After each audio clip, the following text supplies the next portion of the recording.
Hey everybody, welcome to episode 1 of Family First Car Reviews. Today we are in the 2020 Kia Telluride in SX Prestige trim with all-wheel drive. One of the hottest cars on the market. Today we're going to start to peel back those layers, figure out why you love it so much, why the journalists love it. We'll see if we love it.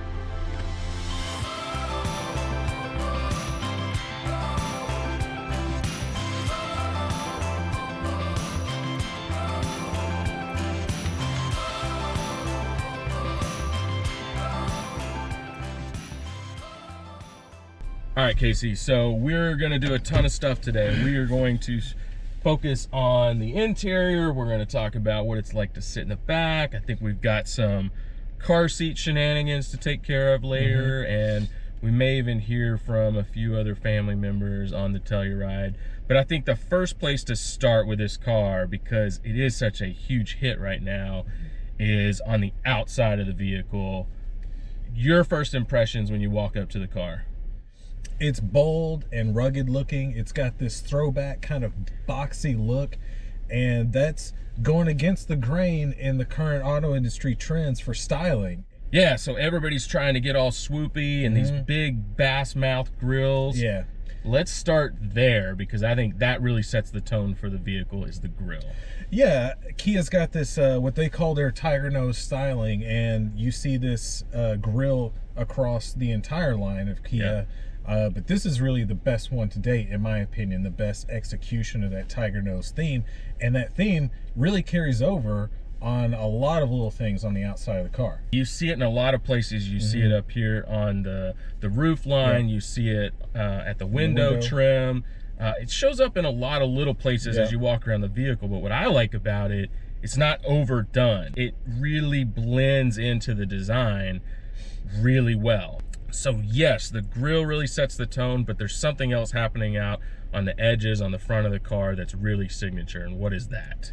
They have excellent daytime running lights, little LED outlines of the headlights. They look really great, really distinctive rolling down the road. And when you go to the SX trim, those go from white to amber, which gives it that extra throwback look and really sets it apart from the other cars on the road. Yeah, you see those in the commercials, and they look really good. And so the outside of the car looks really bold and rugged, and that actually starts to translate as you come inside. And so let's take a look at the interior of the vehicle and walk folks through that.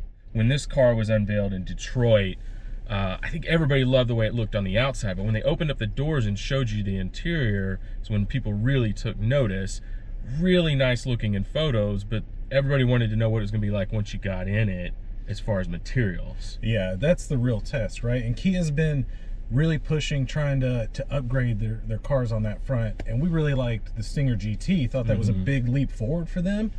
And it is. And this one takes it to a whole nother level. When you get inside, all the materials, all the touch points feel really good, quality. I even love the fake open pore wood, right? But this is the best fake open pore wood I've seen, especially in the non-premium segment. And it blends really well with the other materials. Yeah, really cohesive design on the inside with the color scheme. It looks really good. Yeah, and it's got this wide, stretched out look to it that kind of creates this relaxed atmosphere. And then all of the controls around the center stack. I got this 10-inch screen, but I've still got buttons where I need them for all the major functions, which a lot of folks are going away from that these days. And that, to me, is a big time mistake, because when you're driving down the road and you want to change the radio or you want to control the climate and you know where your buttons are, it's just that much safer. Comfort and convenience wise, Kia's really included a lot of premium features in this car. Yeah, you got your heated and cooled seats available on a wide range of trims. You've got memory seats and mirrors. You've got a leather wrapped steering wheel. You've got a heated steering wheel on this trim, which is a feature that I thought was stupid, but it's awesome. It's awesome. My wife has it in her car, and for the first time, it got cold this week, and we love it. Yep. So there's a lot of nice stuff going on in this car. This trim has upgraded Napa leather, which is really nice. With some nice stitching to it as really well. Good. It does have heads-up display once you go to the Prestige package. And with the SX, you also get a nice overhead 360 camera with good graphics. Yeah. good low light visibility as well. It just works. The resolution on that 360 camera is really phenomenal, especially in class. I keep seeing Volvo advertising theirs in their commercials, and it just doesn't look any better than this one. So, no, I agree. So really good place overall. There are a couple little things that I think drive us a little nuts. One of those is right here in the infotainment system. There's no home button in my hard buttons. I've got one on the screen, but it's hard to reach. It's small and it's in the upper corner, and if you're driving down the road, sometimes you miss that button. I'd rather have one right here. And then I think there's a big omission right here on the steering wheel, right?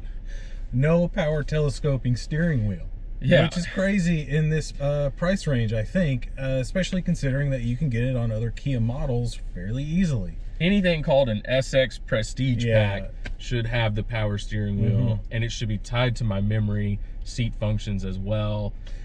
And speaking of that, there's one big problem with those, and what is that? Yeah, you can't use your memory seat function unless the car is in park. So if you're rolling down the road and you're like, oh no, I didn't adjust my seat, you have to stop, put the car in park to fix it. Well, I think we do have to keep something in mind, and that is the price point of this vehicle, which we'll talk about later.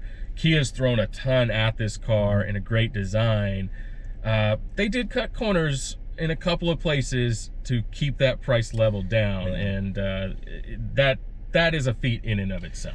It is. That's the game in this segment, is you've got to figure out where you can cut the corners the smartest, and that's a difficult thing to do, and Kia's really done that well, so it's tough to criticize. All right, that's enough about the front seats. Let's actually take a look in the back and see what we've got going on back there. All right, let's go. All right, Casey, we're back here in the second row. You've got the seat in front of you set for your height at 6'1", and you've still got a lot of room back here. A lot of room. I can get my feet way up under here. I could recline, take a nap if I wanted to. Lots and lots of space back here. Very nice. And so I'm looking at some of the features around here in the back. I've got USB ports on either seat in front of me, cup holders that are accessible from the second row as well as the first. I even have a 110 volt charging port down here as well as a 12 volt. So really a lot of capability as far as connecting your devices. And then you've got something over there on the door that's pretty rare in this segment. And not just rare, I think completely unheard of in this segment, because I got my heated seats, which is not all that crazy, but I've also got cooled seats, which I think is, man, there's probably only a handful of cars, and they probably all cost twice as much where you can get something like that. Lots of nice little touches back here. Great ceiling vents, so air conditioning is going to be more than adequate in the second row. You got your own controls that are easy to reach for the second row. You got your own sunshades back here, which is nice. The only thing we don't like is right here, right? So we kind of got this ratcheting sound. Yeah, and it just doesn't feel all that high quality. It feels like one of those areas they had to cut corners a little bit. All right, how you feel about hopping in the third row? All right, let's do it. Let's do it.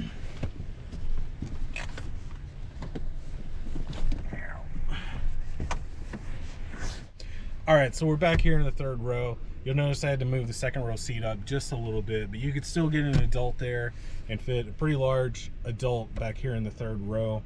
Overall, not bad. Yeah, you look like you've got some decent shoulder room and still some headroom. Yeah, so it would be fine with two back here. We wouldn't feel too claustrophobic. I've got charging ports for each side, couple cup holders for each side. Really good ceiling vents for the people in the third row, so they're going to stay comfortable. And you know, I'd say a nice trip out for lunch, if you want to fit all your co-workers in the car, that's not going to be an issue. Your adults will be comfortable, but you know, obviously kids are going to be back here, no sweat. Back here in the front of the vehicle, I wanted to hit on a couple of the little surprises that I found in the Telluride that I really enjoy. And the first one really starts with charging. First, I got a nice little slot right here for my phone, but if I want to charge the phone, for the front passengers, I've actually got 7 different charging points between what's right here in these seats, the center console, and then 3 different charging plugs up front, and I even have wireless charging. And the nice thing with the wireless charging, the car will actually remind me when I go to get out that I've left a phone on the wireless charger. that's saved my butt a few times. Next up on the list of surprises is actually right here in the infotainment system.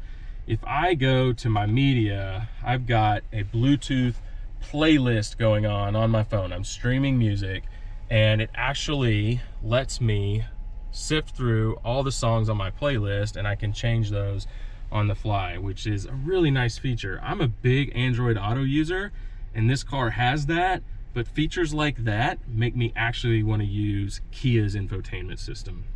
Last little surprise that I really like is that when I'm changing my headlight switches or my windshield wiper switches, that status shows up in the center information screen, so I know whether the headlights are off, in auto, fog light mode, whatever it is. Same with the wipers. I'm not guessing as I'm flipping through those stocks. It's a really nice feature to have. Okay, so that's enough for my surprises. The executive producer of this video also has a list, and so I'm gonna bring my wife in to give you her perspective on her favorite things about the Telluride. Okay, everybody, as promised, the boss is here, and she's gonna tell us a couple of the things that she really likes about the Telluride.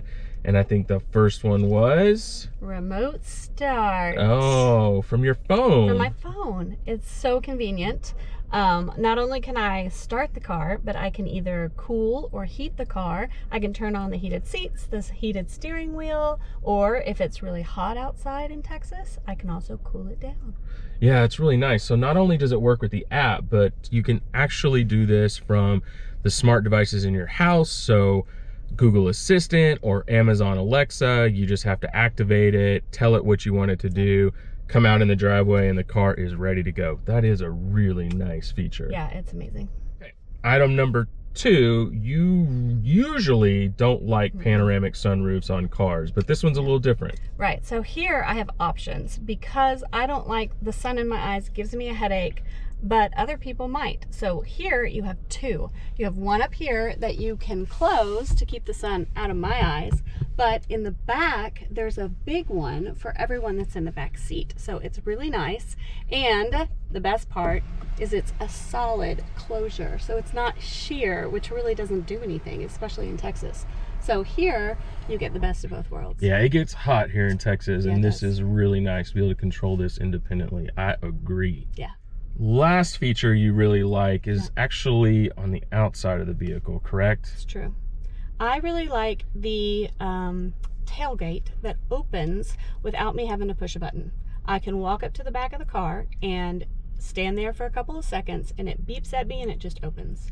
A lot of times you don't have to kick your foot or anything. Don't have to move. I don't have to kick my foot. I just have to stand there. As long as my keys are on me, it will open. It's like it knows what I want. Okay, guys, you heard it from the boss. A couple of more surprises from the Telluride, some really nice features.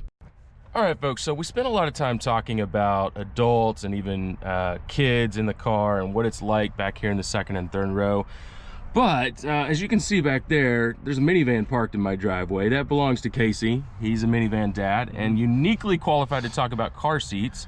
And we got one of the biggest ones on the market here. How does it fit? It fits great. Like you said, it's got designed with extra leg room. So it's kind of a challenge to fit in the second row, and that sends people in the minivan direction. But as you can see, I've got the driver's seat set where I would normally sit, and this car seat sits rear facing, no problem at all. Front facing, obviously, it would be even easier. So it's a very, very good fit. And when you notice there's no bulkhead or anything encroaching on the second row, you find that a lot of times with these kind of mid-sized crossovers, that there's body work and wheel well and everything that makes it harder for you to maneuver inside and get your kids in the seat. Not an issue with here at all. You got plenty of shoulder room. It's very, very nicely done. Now, you were also talking about what it's like for the kids to crawl in and out, right? So you've got a toddler. What's it like for her to step in and out of this car? So it would be a little bit of a challenge, but not that bad. This is about 3, maybe 4 inches taller step in height than maybe your average minivan, but still shorter than a lot of the other cars in the segment. So, and once they're in, it's pretty easy for them to hop up into the yep, seat. Exactly. Okay, great. So that's what it's like for the rear-facing car seat. We've also got an infant base in the car, and we wanted to show you that because with that base in, you can still access the second row pretty easily. And then also, in addition, remember that button just to push this forward. And so you still do have that access into the third row as well. So if you got grandma or you got one of the older kids along, still very functional for them. All right, Casey, so we were just messing around back here and I think we found one little surprise, and that's even with the third row up, 4 carry-ons. 4 carry-ons, 2 of them are oversized carry-ons. That's pretty spectacular. We're actually able to get the tailgate to close automatically with those bags.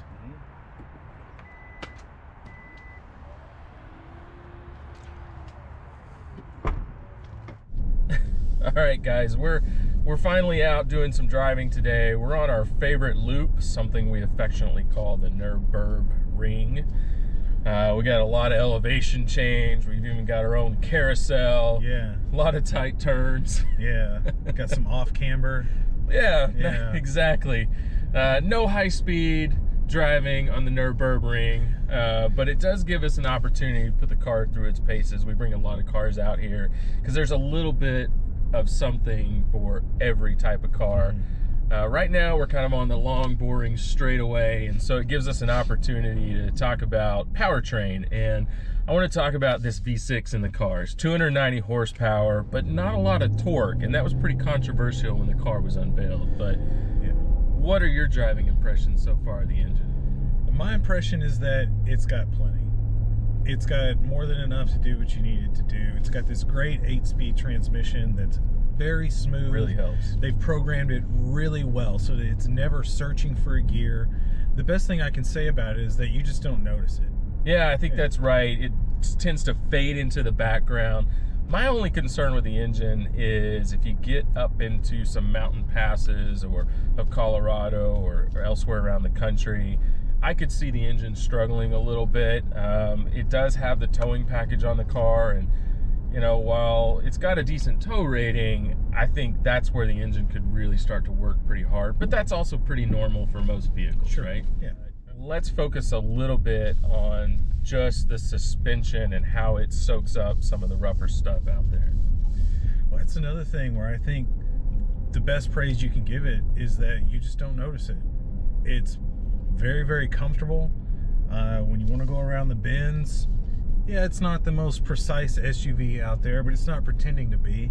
But the steering's very good. It's very direct. Sporty enough, I'd say, to satisfy someone like us that is used to maybe driving a sports sedan. Yeah, no, I think that's right. I drive a rear-wheel drive sports car on a daily basis, and I still really enjoy driving the Telluride. I'm a little bit more relaxed, but it gets the job done. I think where I'm really impressed with it is that when you're rolling over some rougher roads or rougher terrain, the car's not vibrating. I'm not getting a lot of twisting motion in the chassis. There's some vehicles out there that for a good split second, you still feel that bump sort of work its way through the whole car, and that's just not happening here.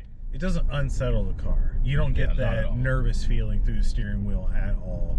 And honestly, I would even go as far as saying that this is the best midsize SUV I've driven as far as striking that balance between comfort, sportiness, and ruggedness, because it feels nice and firm, but not so much that it feels like a giant truck. So we're about to turn on to the more, let's say, adventurous side of the loop, right? We got some really big elevation changes. We've got some corners up here, and so we're gonna get a good feel for the steering of the car and just how the weight shifts back and forth as you go through some of these corners. So we're coming up on our first big dip in the road.